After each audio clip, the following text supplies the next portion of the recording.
Hello everyone! Now first off, before we start this episode of Pesterquest, I wanted to say that the video next week will come out on Saturday. I have to go out of town for a business trip, so I'm going to be gone when Pesterquest comes out, and I'm not coming back until Friday afternoon.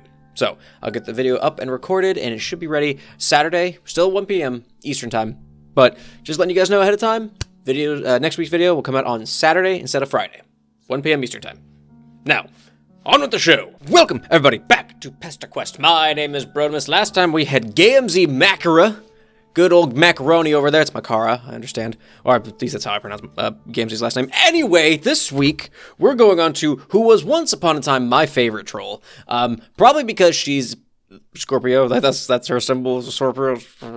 Anyway, we're on to Volume 6, Route 2, The Scourge of the High Seas. Oh, boy, howdy, let's get into it. Oh, man. Oh! Neat! Pirate ship! I love pirates. I like the romanticized version of pirates. Pirates were scum, horrible individuals. Rapists, murderers, thieves. They were terrible people. But I love the aesthetic of, like, the romanticized pirates and everything. I love it. I love it so much. Anyway. Your latest narrative jaunt has you walking down an Alternian shore. The two moons light up this beach cove in shades of pink and lime green, the reflections playing at the shimmering patterns in the gentle waves. It would be beautiful if not for the haggard, monstrous gulls picking the flesh from dead and pungently rotting fish, crabs, and even one of their own. You keep your distance as they eye you warily, gore on their chipped beaks. These are not potential friends. Well, don't rule it out yet. Everywhere you jump, serendipity seems to guide your hand, but would it be right to call you fortunate? The night is cool, almost cold. You kick a pure white seashell down the beach. It skips gracelessly in the dark gray sand.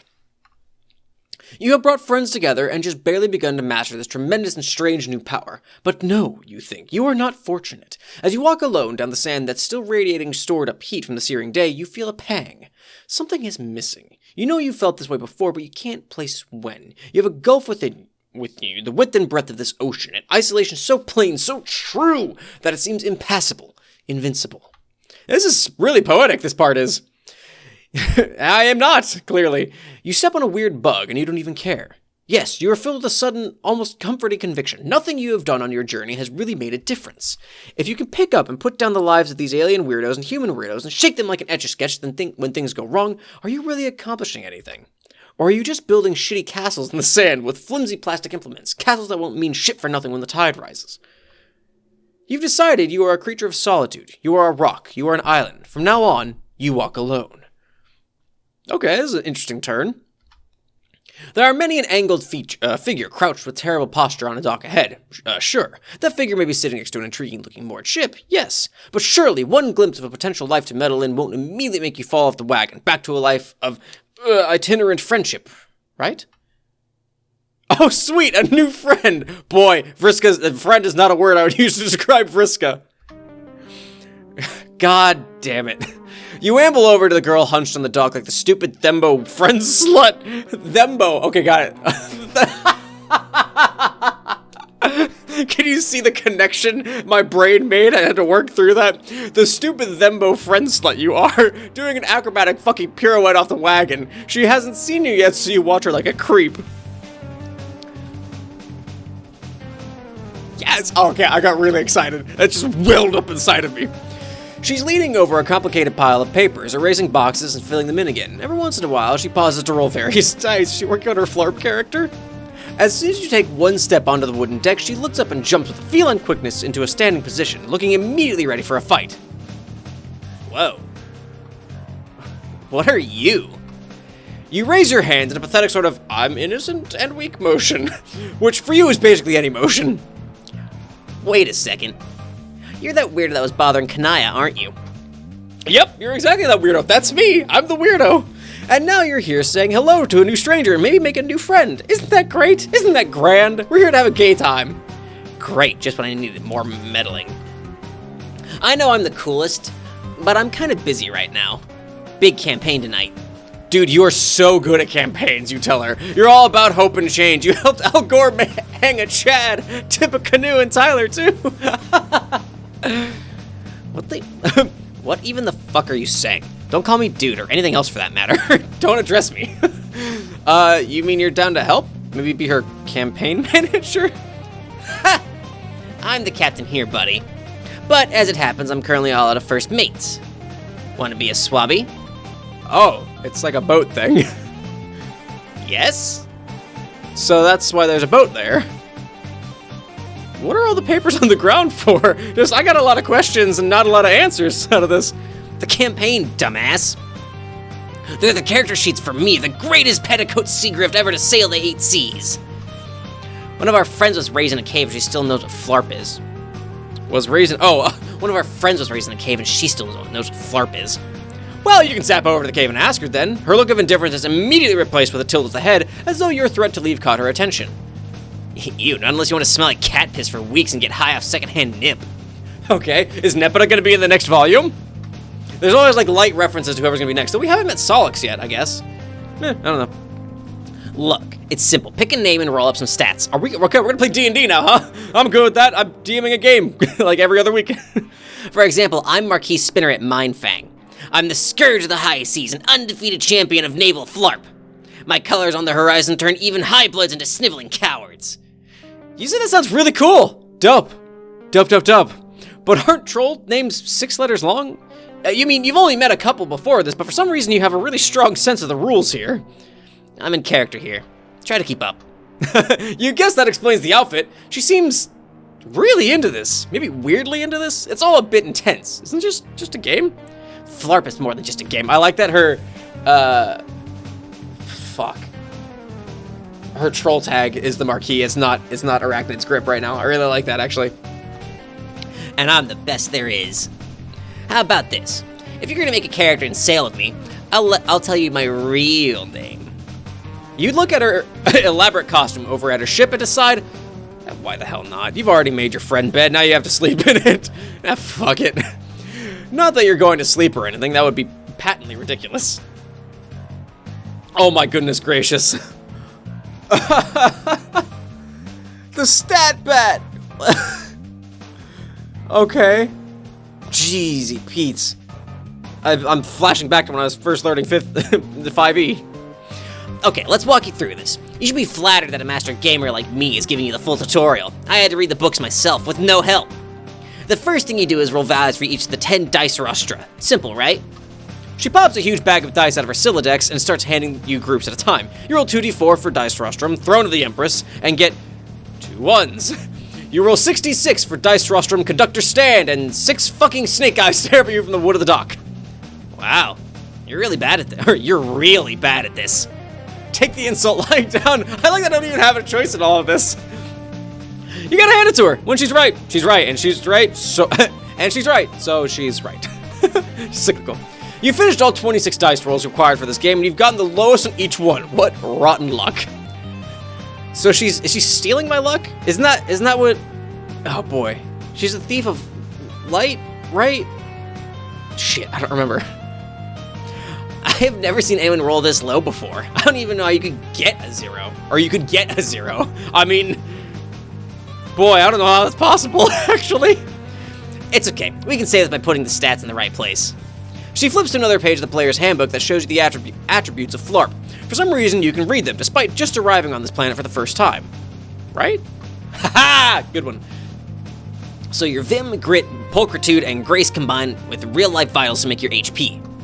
Wait, real-life vitals? Your body's weak and shitty. True. Is this some kind of hardcore game? The most dangerous game? If you die in the game, do you die in real life? Yeah. You didn't know? The sheer combined shock of what you don't know could kill an elephant quicker than Thomas Edison trying to discredit an immigrant. Wow, I wasn't expecting that kind of a reference in this. Wow, that's fucking hilarious. You get to... Fuck, now I'm all scrambled. The Thomas Edison thing really he faked that too. Shit, I don't remember the name of the elephant, but he faked it because he was trying to say that oh boy, DC was direct current was more dangerous than alternating current, and he faked it. He rigged it to where it would, like, no matter what you did, the elephant would be electrocuted to death. And I don't remember the exact story, but that's more or less what happened there. Is he rigged it and he faked it and he lied about it because Thomas Edison was shitty.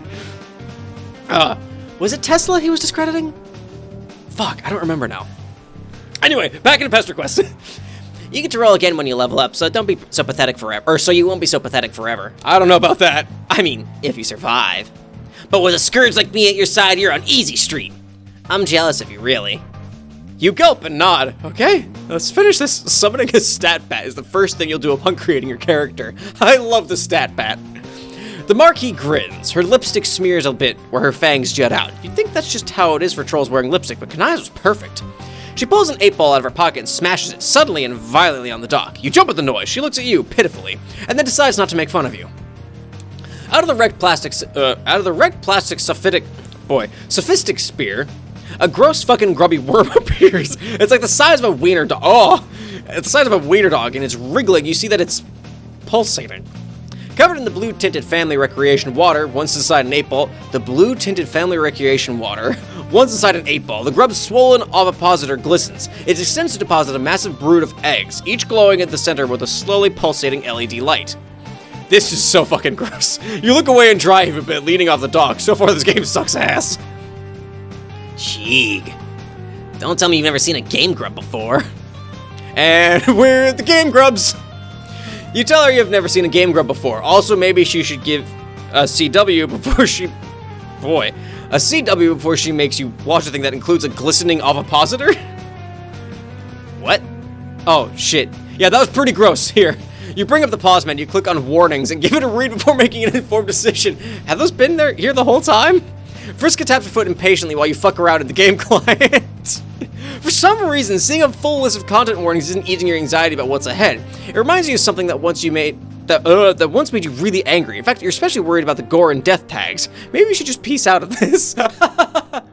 There's basically no harm whatsoever in you yeeting out of this one, and it might save you drowning for good measure. Not that flirtation with dangerous ends is exactly rare for you. Very true. And peace out or play flarp with Vriska. We gotta peace out. That's gotta be the bad one, right? Let's get the fuck out of here. That's a hard end. Unless Vriska stops me? Play flarp with Vriska. That's a good way to get dead. Fuck it, we're peacing out here. You know what? You're not feeling up to tabletop gaming today. You close your eyes and feel yourself sink into another narrative. Wait. Your loss. Hey! Oh, my poor horrid little child. Okay. All right. Fucking rad. We got the quick bad ending. Okay. Oh, sweet. A new friend. Oh, boy. Take the insult lying down. Now let's play some flarp. Let's flarp. I've always wanted to LARP. I've always wanted to. And I never take the time to do it. I also need to, like, make my shit or, like, buy it, which I don't have the money for that. I've always wanted to go LARPing, though. Sounds like fun. Let's go beat the shit out of each other with foam swords. You know what? You're an informed reader and a prepared gamer. You've got this. You ask Vriska what's next. She points to one of the glowing, blinking eggs, which is hatching a pixelated-looking bat. Is it the stat bat? It flaps its way into the air with a high-pitched squeak and starts glowing and projecting a holographic image of a torch. Alright, once you have, all you have to do is assign your dice roster on your attribution sconce. What? Pick your best and worst stats. Your top 2 stats determine your starting class. There's a lot of classes, but I'm already the best one. Alright, well, that seems easy or simple enough. Drag attributes into the dice rostrum you want to utilize for them. This decision is permanent, so make sure you are satisfied before pressing finalize and ensconcing them. I actually have to participate? Oh shit, okay. Okay. So I have, okay, alright, hang on. Drag attributes to the dice roster of the attribution sconce, however, for details. Vim, your vigor. Primary component of HP. High Vim makes you more durable, while low Vim makes you more dangerous when you're vulnerable. That's interesting. Rascality, your ability to get away with mischief. Rascality is your compliance matrix defense. Dexterity, the measure of your finesse, paired with gra for intricate tasks. Pulchritude, your suaveness and hard-boiled credentials, important for any action that requires charm or charisma. Grace, oh, it's Grace. I was like, gra. Your ability to maintain your poise and smoothness, paired with dex for intricate tasks. Appetite, your hunger and enthusiasm. High app makes you more effective in combat, while low app improves your passive healing. That's interesting. Man grit. Girt isn't just for men, but it is what helps you lift safes or keep your cool when you're wounded. Hubris, your sheer confidence. High hub, hub, lets you overrule your clouder more successfully. Low hub increases your compliance matrix offensive or offense. Leverage is the foundation of the balance of power between clouders. Imagination, your inventiveness, highly useful for all classes when clouding. What the fuck did I just read? Okay. All right. Let's work through this here real quick. I'm pretty dexterous, so I think I'm gonna put, I don't know what any of these are. Throne of the Empress, Tyranny's Tribune, Oracle's Days, Conductor's Stand, Choir Box of the Face Paint Angels. That sounds fucking cool. The Scrimshaw Workstation, Bilgewater Soapbox, Foolish Professor's Lectern, Tribune of the Heiress, and Podium of Runners Up. All right, I'm not a proud man. We're gonna put that down there. Let's see, Throne of the Empress. I think I'm gonna put dexterity up there. I'm not terribly graceful. I kind of like having a high leverage. Leverage is the foundation of the balance of power between clouders. Ability to get with mischief. I'm not terribly good with that. Lift saves. I'm not very strong. I think I'm gonna put leverage there. That sounds fun. Petard's Worst Nightmare. Great. Love it. Let's see. Man Grit. I don't know what any of these are, so we're gonna put we'll put my imagination here. We'll put some grace there. I'm pretty graceful. I can't really get away with shit all that much. I'm gonna put you down here in Conductor Stand. Pulchritude. I'll put you there. Appetite. We'll put you there. We'll put you there. You know what? Let's go with that. That seems like this is all arbitrary, right? Your two highest attributes are Dex and Lived. Your starting class will be Petard's... is it Petard? I don't know. Worst Nightmare. It sounds offensive. Round up the competition, hoist them by their own... Well, you get the idea. Oh, fair. A max level Petticoat Seagrift and a level 1 Petard's Worst Nightmare. Not exactly the meta strat. You're lucky you're paired with the #1 gamer on Alternia. Before I can carry you to victory, we need just one more thing. There's more of this bullshit? What now, is a giant sandworm going to poke its head out of the sand and puke up some more fucking game mechanics that will be described in excruciating narrative detail? Quit being so dramatic. Your character needs a name. Oh, a name. You already have one of those, though. You told Jaded already, but man, you're not feeling as comfortable with it right now for some reason. Why is thinking of yourself as a distinct being with an identity and a history feel so uncomfortable? What's wrong with you? I don't know. Same. Might as well just make up a character name. Name your character. Zeus Smell Poop Lord. I put Zeus Smeal. Zeus Smeal. You know, fucking no. Zeus Smeal Poop Lord. Zeus Smeal. The Marquis welcomes you aboard her ship, Zeus Smeal Poop Lord. As soon as you confirm your name, the other eggs start squelching and cracking into more little flying holographic biotech projectors of various shapes and sizes. Moths and dragonflies and lightning bugs zipping off into the distance. Vriska capture logs all her various books and character sheets, pushes her eye patch glasses up the bridge of her nose, and clambers up the gangplank of her ship, which she has a name painted on the side in cerulean script as you follow her. Brigantine. Here, hold this. Vriska hands you a rope and you hold onto it, keeping the mainsail rolled up as she scurries to and fro, aft and bow, across the deck of the ship, making adjustments. You watch her try to tie a double bowline, but struggle with the dexterity of her mechanical fingers. Swearing in frustration under her breath, you politely look away and try to make idle conversation. You ask for her end of the bargain. What? Her name. You made a character. She tells you you made a character? She tells you her name. That's the deal. She secures another rigging and stomps back over to you. You haven't really made a character until you're in costume. Is your fit not already fresh? Perhaps even the freshest? Here. She dumps an extra outfit out of her inventory. I love the dead silence, like, nah, here. She dumps an extra outfit out of her inventory, looking almost exactly like an earlier version of hers, smaller with more amateur stitching. You put on the big bridge coat and feel super badass. She looks at you, tilts her head to evaluate, and then grabs a jaunty hat, feather and all, from her Silodex and pops it on your head. Nice. Alright, my name's Vriska. Vriska Serket, don't you forget it. Vriska Serket, or the Marquis, satisfied with her preparations, she snatches the rope from you and lets it go, unfurling the mainsail. She practically skips to the captain's wheel, ready to steer the brigantine out of the harbor. Real name basis is one step closer to friendship, though for a moment you feel like you got told that name already. Your brain is messed up enough without remembering stuff that maybe didn't happen in canon, if canon is even a real thing that means something anymore. Your unsettling metatextual introspection is interrupted by Vriska shouting. Roll for initiative! Alright, we're in combat now. I got a 1.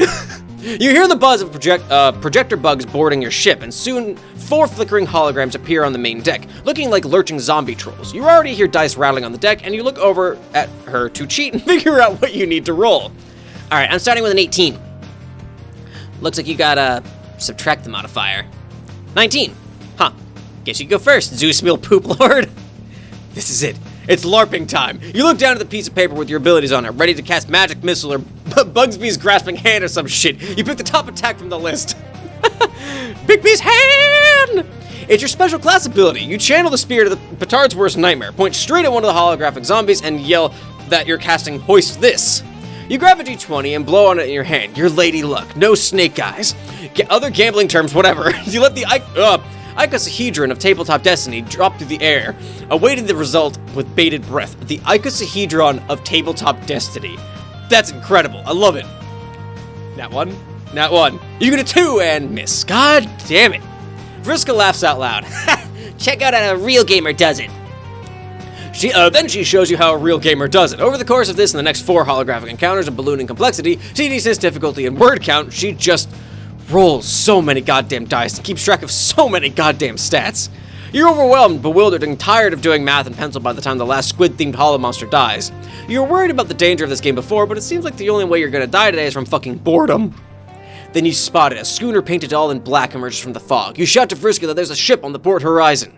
Vriska looks right? Does she not know the difference between port and starboard? Huh.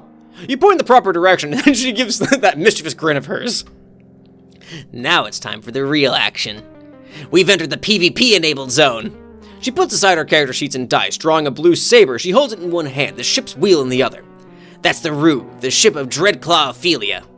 What a badass name. Top of the naval flarp leaderboards. Ladle. She's got a whole crew on that boat. But she's just another rich sea dweller with hired help, and she's been too scared to face me. This sounds like a bad idea. Vriska's pointed your ship straight at the Rue, and you've picked up speed. You can make out a troll girl with finned ears and a gaudy purple outfit that you describe as sexy pirate Halloween costume from the world's most bougie party city, Dreadclaw Ophelia. It's absolutely garish compared to Vriska's more normcore approach to RP activewear, but dressed much more humbly than the captain are a bunch of lowbloods standing behind her, clutching shitty, rusty swords and shaking. So let's bring the fight to her. You're not slowing down, you're pointed straight at the enemy hull. Oh boy, we're gonna ram her. Vriska steers your ship directly into the well-pointed schooner, and you struggle to keep your feet at the shock of impact, which knocks the violet blood in her frightened thralls to the deck of the Rue. She yells over the din of horrific wood-on-wood screeching. Hey, Swabby! Want to be really good at sword fighting? You look at her with stars in your eyes. Yes, you do want to be really good at sword fighting. You nod eagerly, and she underhanded tosses you her blue-hilted saber, which you catch eagerly. Vriska grins back, puts her hand to her temple, and squints with her one good eye, and 7 red dots of her prosthetic seem to smear and blur. The 7 dots of her prosthetic seem to smear and blur as your vision loses focus. You've managed well to this point as first mate of the brigantine, but your sea legs seem to give out on you all at once. You drop the sword you were just given, and it clatters to the deck. You try to tell her something's wrong, but your mouth lolls open and you drool a bit. A dull pain gains a sharp and sudden clarity. It feels as though 8 spindly legs are crawling on your head. No, in your head. Each footfall feels more like a knife cutting through butter. At some point, all sensation slips into nothing, and you follow the sword to the ground, asleep. What the fuck? Wake up, moron! You don't hear that, and you don't wake up. The salt and swell of the sea gives way to the rustling of alien trees. No longer do you hear the scream of gulls following your ship, waiting for corpses and gore to tumble overboard. It's all peaceful. Consciousness returns to you, and its first present is the discovery that you're face down in slightly wet dirt. Some got in your mouth. You spit it out and sit up, brushing muck off of your flarp costume. Wait, that's not a flarp costume. That's a hoodie with a jagged cerulean symbol. A different symbol on it, loose-fitting, as though it belonged to a friend. Half Malik. It all comes back to Malik! I said that last time, too. Half memories swim in your mind as you take in the scene, just as familiar as your clothing. A stump sitting in a clearing between the trunks of a purple-treed Alternian forest. A harpoon sticks out of it. The stump would typically fill you with unease, an aura of death and defeat, but a squirrely silhouette cuts through the darkness, and you step further into the clearing and feel your heart lift. Boldir? Sitting there on the stump, kicking bare feet back and forth, tilting her head to the side and smiling impishly is your friend, Boldir Lamati. You remember her. You remember her? Psst. Fancy seeing you here. That's a joke. I'm a figment of your imagination. I was expecting you the whole time. She pats a stump next to her in an inviting gesture, and you sit down. You feel less adrift than you can ever remember. You tell her you missed her. Of course you did. You've gotten yourself into a real mess, dear friend. I don't remember what Boldir sounded like. It's been a minute since we saw Boldir. You ask about all your old friends sitting next to you. They flip through your mind clear as day, as though the memories were never locked away in the first place. How are Tagora and Gallic doing? Has she run into Ardata again? What's going on in the neighborhood? Do folks miss you? The last question collapses her wry smile into a genuine crestfallen expression. I can't really tell you that for sure. You've seen it for yourself, just not just how much he can do. There's a whole other disturbance in this neighborhood and has his nefarious fingerprints all over it. It's almost like he was preparing for this, but I try to stay one step ahead and I remember what I'm fighting for.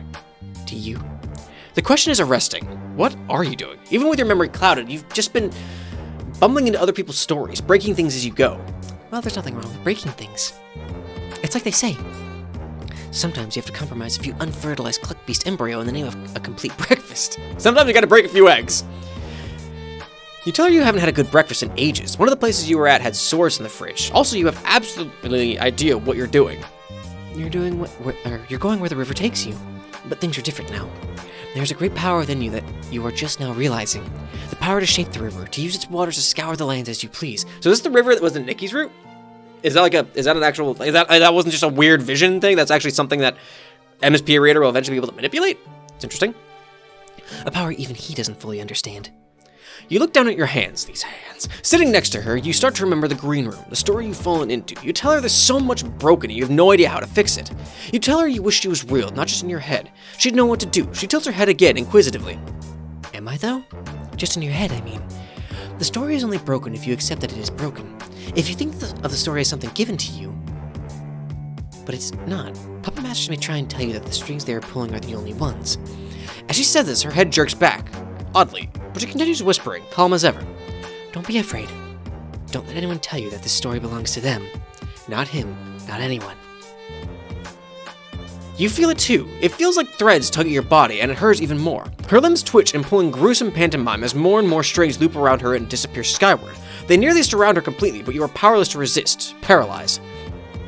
It's for you. It's always been for you. Remember, friend, the only question. She only manages to spit out 4 more words as she is swallowed up and tangled in a spider's web of marionette strings, choked and broken. What will you do?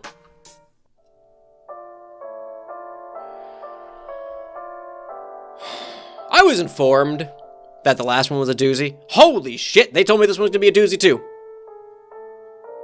Alright. Everyone breathe. In through the nose, out through the mouth. Let us continue. The whole scene seems to melt away in searing green, and you are falling, dancing beneath the skilled hands controlling you. He is here. He was already. The ticking of 1,000 clocks, exactly in time, echoes around you. Did you miss me? I seem to be on your mind. I'm flattered. It's no wonder you're thinking about me just after meeting one of my greatest disappointments. You really do spend too much time around willful little girls. They may start to give you ideas. Ideas of choice, of challenge. You're relevant because those holding the strings decided you're relevant, an observer. The show must go on, but don't make the mistake these little ingrates did. It can go on without you, the bits that really matter, at least. What's that? Am I doing this? I'm afraid not, darling. I don't even know what to what you're referring. Tears sear at the edge of your eyes again. You try to keep Boldir's words in your mind as the strings squeeze the breath out of you. What will you do? Another voice seems to answer from another place entirely, scratchy and loud. It says, "Fix this." You wake up. Cold stone and a draft greets you. Charming. You blearily open your eyes, memories of the dream already fading to wisps in your mind. You're in the cluttered cluttered respite block that you're sure is Vriska's. Based on the broken 8 balls scattered everywhere, you pick yourself up off the ground and try to think about how you got here. You passed out back on the brigantine. She must have brought you home, but where is she? You turn around and see a window. You look outside and see a dramatic scene below. Vriska is mind-controlling a group of thralls. One she must have won off of Dreadclaw while you were out cold. They're marching one by one towards a massive web. Perched in the web is a giant spider, heaving, hulking, hungry. Vriska's about to feed the losers of this game to her Lucis. Oh boy, okay. If I just sit and watch, she's gonna feed them. Vriska's gonna come back. Maybe she'll feed me to Spider Mom then? If I intervene though, I get eaten I stop Vriska and Vriska gets mad at me and she feeds me to Spider-Mom.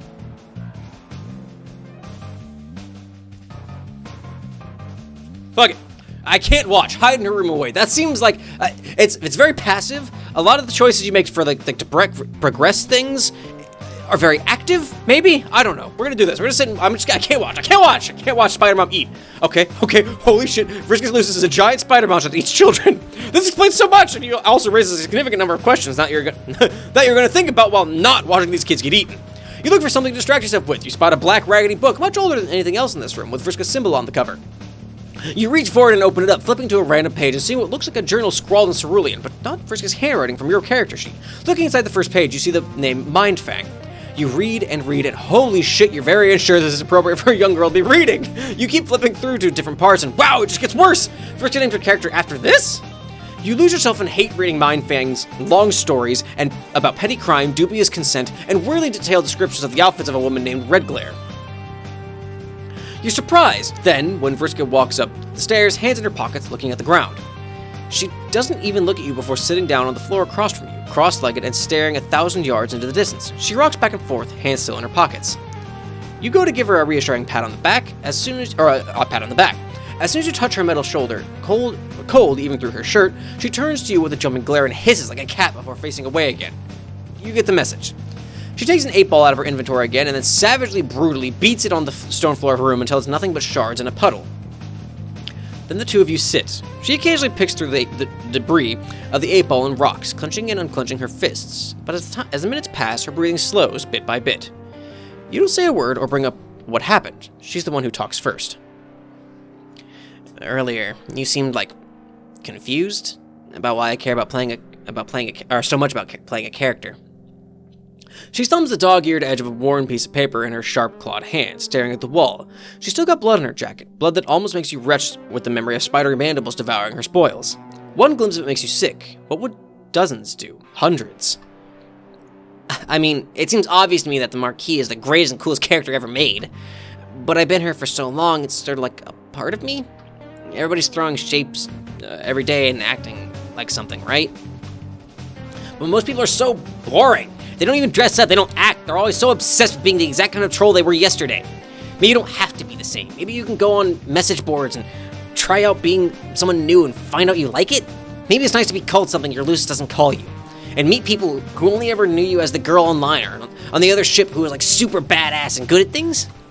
Come on, you can't tell me you've never wanted to be someone else. You've edged a bit closer to her during this rant and are looking at the sheet of paper in her hand. It's a spreadsheet-looking series of boxes she's filled in with red ink. Name, Marquis Spinner at Mindfang. Class, Petticoat Seagrift. Gender, F. Levels, all of them. All of the levels. She's doodled all over the margins, art for captaining ships and swinging swords and drinking out of goblets. Have you ever wanted to be someone else? The question makes you uncomfortable. Just pondering who you are now fills you with unease. Fuck playing a character. Filling out a sheet like this for yourself seems impossible. A piece of paper representing all your physical and mental attributes? A blank canvas, the common outlines thereon defining the boundaries of every conceivable personality? You don't even know how you'd fill in the gender box. You've been busy making friends, okay? Suddenly she turns on you. There's a desperate kind of crazy intensity in her good eye, like her gaze will burn you. You're going to leave, aren't you? No, yeah, of course. Everybody does. Do you think I like this? I used to have a partner. She didn't like it either, but she helped anyway. Like you, I guess, except she didn't puke when she saw blood. And also like you, not like you at all. She made rules. She loves rules. And I don't know how if you noticed, but I'm not, like, big on those. Gambling queens broke rules all the time, and that's just what you gotta do to survive. To make the voice stop haranguing me, and, like, she heard her Lucis in her head too? But she didn't need anything from her. What's that even like? I've got to be the best. I have to. I didn't get all the levels just to look at them on the sheet. You saw me out there. It's dangerous. She tried to kill me and left me alone. And then I got even because that's what you have to do to backstabbers. But I still don't feel even. It doesn't bother her. Nobody ever cares. They just leave and move on, and I'm still stuck here on this stupid world. How are people mad at me for putting losers out of their fucking misery? This planet fucking sucks. Oh boy. That's a lot. You let her finish her tirade. This is the good ending, isn't it? Son of a bitch. You let her finish her tirade. She hasn't looked straight at you for the whole thing. You gently ask her about her Moirel, who you did just befriend. Oh boy, hang on. You gently ask about how her Moirel, who you did just befriend, would feel about her saying she's alone. You see a lot of thoughts flicker through her head and a lot of expressions dance across her face. She settles onto a look like she's smelling something off. People always want shit from other people. Sometimes you know somebody and you can't describe, like, what your whole deal is. You grow up with these ideas about what you're supposed to do, how you're supposed to be. You get handed down these strict categories, tables in your player's handbook. And you read stories or journals or whatever that say this is a mate spirit. You feel like this about them. And you have a moral that meddles with you because you're just too broken for her and she wants! Or you get told, oh, this is what a rival looks like, and then you look at your black date and it's just an absolutely repulsive, slimy eel who always wants you to kiss him and ew. Man, I could really upgrade in that department. But then there's someone that comes along and none of that stuff makes sense to you. You just like being with her. Or it's not like even you just feel like shit makes more sense with her.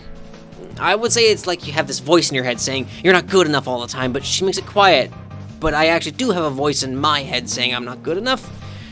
God, I'm not explaining this right. What I'm trying to say is, yeah, that's a Doomsday device. Everyone leaves, nobody cares, and we're all waiting on a callop to war, and look, I'm ready. I'm the best at war, just a big flarp. But I'd rather have a plan B. You give Vriska a moment to breathe. You don't give her a reassuring touch on the back, remembering her jump and hiss when you tried that at least. She's like a feral cat, this girl. Tangled, greasy hair droops over her shoulders that are always hunched up, like something would come for her throat if she exposed it to anyone. You wonder if she ever let her shoulders down around the girl she's talking about. An ex, perhaps? Of course she did. You wonder if she ever will again. You hear a psst in your ear and a squirrely little laugh, and suddenly remember a green room and that you've had this thought before. Somehow. You ask her the question that's been consuming you, or more accurately, not consuming you. Why were you left up here when everyone else got fed to the spider? She tenses up immediately when you ask this, and takes some time to clench her fists, then release them. Some people are off limits. She has to eat, but she doesn't eat my friends when I bring her enough food. And you're counted as off limits? You're one of her friends? Oh my god, don't get a big head about it. I wouldn't let her eat Karkat either, and he's not like my, oh boy. Oh, BFFC. Wow, that took me a second. I wouldn't let her eat Karkat either, and he's not like my BFFC for life or anything. Plus, you helped me out, and that's the pirate code. Plus, Fussy Fangs would be mad. It must be hard separating trolls into two classes, friends and food, like that. It must be hard, and nobody understands. There it is again. I mean, that's how it works here. Everybody's got someone to kick down on. Except Rustbloods. But them's the breaks. Somebody's got to be on the bottom to keep the whole shebang afloat. Killing people lower down than you is what all the school feeds say you're supposed to do. To get ready for a life of space war against, well, it mostly seems like they just kill more lowbloods. That's all it ever is. My ancestor. She looks left and right as though she's going to be overheard, then leans in smirkingly. She sounds like she's letting you in on a secret. A secret. I love it. A secret. My ancestor, Mindfang. She sailed around, being the terror of the high seas for a while, but she fell in love with a group that was going to do something about all that. A bunch of weirdos led by a mutant who want a revolution. I've always wanted to be like her. I liked using her name more than my own for a while, dressing up like her, learning to sail. But I always end up back here with a pile of corpses. That's having a lusus, right? Sometimes you don't get to do what you want to do. She talks to me, you know. It only stops when she's full. Always whispering in my head. Saying I was fatter than her, saying I deserved all the things that happened to me. Wow! I remember Spider-Mom being abusive and shit. I forgot about the details, though. Even I was bleeding out on this floor. You look at the cold, cluttered, uncomfortably drafty room. Whatever happened to her face and arm must have happened here. You see a broken figure silhouetted on the wall. You look back at Vriska and you know what she is. For all the bombast insults killing, you're looking at a survivor. You're looking at someone who did nothing wrong. You remember Dave's carefully crafted defense of a persona. You remember Rose, eating oatmeal for dinner in a drafty, brutalist mansion. Jade in the Shadow Volcano raising herself. Your world can be as brutal as this one. Earth makes survivors too, and you have made a difference for them, one at a time. All of that nihilistic bullshit earlier feels like it was shouted at you by some meddling voice, someone holding the strings. Fuck that. You're gonna be a goddamn hero today. You're gonna make friends with this whole fucking planet if you have to, and you're going to make it better, or at least less of a complete dumpster. You tell Vriska you'll be right back and sprint down a spiral staircase. This is fucking long. Holy shit. You keep running, pumping your beautiful legs. Hey, my gams still look good. Your beautiful legs straight out the door of Vriska's giant hive. You don't have to color inside the lines of someone else's story. This is your motherfucking narrative now. You take a leap when you reach the cliff and barrel over, falling fast, wind whipping past your face as you tumble through the air towards the giant white spider. A leap not of faith, but of hope.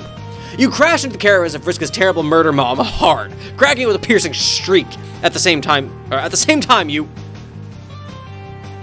zap hundreds of feet above the mouth of a volcano on Jade's island and kick off the back of the spider, leaving the giant troll-gorged arachnid tumbling into the lava as you zap back to Alternia, back to Vriska's respite block.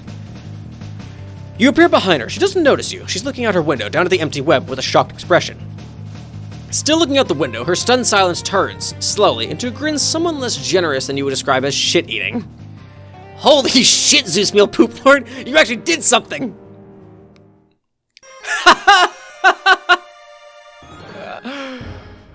Alright! Sweet! Sucks, we got the good ending again. Fuck. Damn. Alright, well, bad ending, here we come.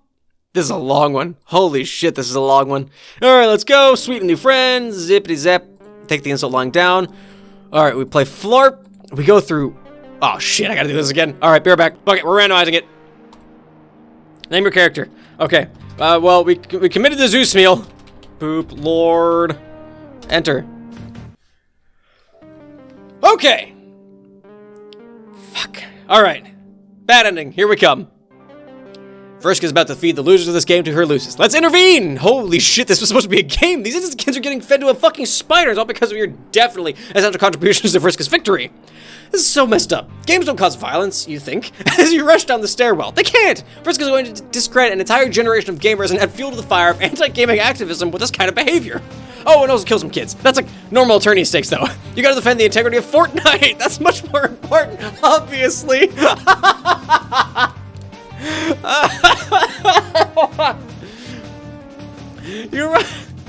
Fuck me. You rush out into the late night air, too late to save a tranquilized mind-controlled Olabud from being torn asunder. Vriska's Lucis holds the troll boy in her forelegs. Pedipalps tearing through clothing and... Oh, what is that word? Chelicerae tearing into gray flesh, feeding a winding intestine into her mouth. You feel like you're gonna yarts. You have no idea what you're doing, standing out here alone as a giant monster in this gaggle of mind-controlled thralls, but you gulp down some air and yell, "Stop!" Vriska turns to you, and she doesn't look like she's doing a lot better, frankly. She's got a similarly sick expression on her face, but something in her eyes is dead, resigned. Her expression crumples into a scowl. What the fuck are you doing? She squints from one eye in pain like there's a voice screaming inside her head. I know, okay? I know! I'm dealing with it. She steps up towards you, and you see cerulean dice appear one at a time between her fingers. The dice are sparking with cold blue flame. You suddenly feel as though you're going to have a very, very bad time. First, you fall asleep on me like a weenie, and I have to fight the last encounter all on my own. Then, I carry you back to safety even though we just met. You owe me. Turn around and go back. Now.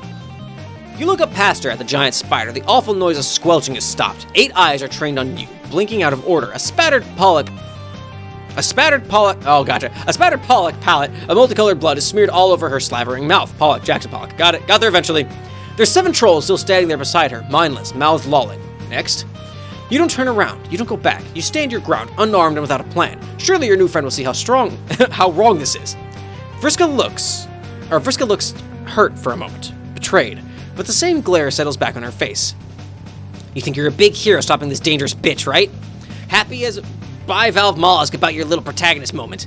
You're being stupid. You don't understand what's happening here. What I have to do. You can't fix this. Nobody can.